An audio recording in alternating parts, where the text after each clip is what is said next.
Guys, kain tayo ng santol. Yan. Wala na siyang balat, binalatan ko na. Bangkok pala ito. Kinuha namin doon sa may bubong. Yung santol lang ng kapitbahay. Nandito na sa bubong namin. Kaya para hindi malaglag sa bubong namin, pinipitas namin yung dito banda. Kasi bumabagsak. Ang lalaki. Ayan, dami namin napitas kahapon, dalawang balde.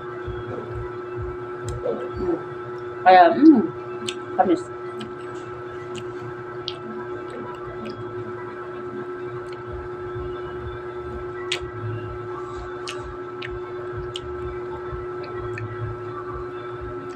Alala ko naman ito.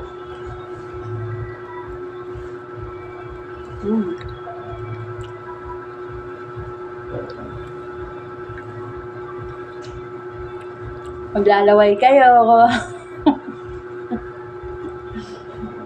Thank you for watching.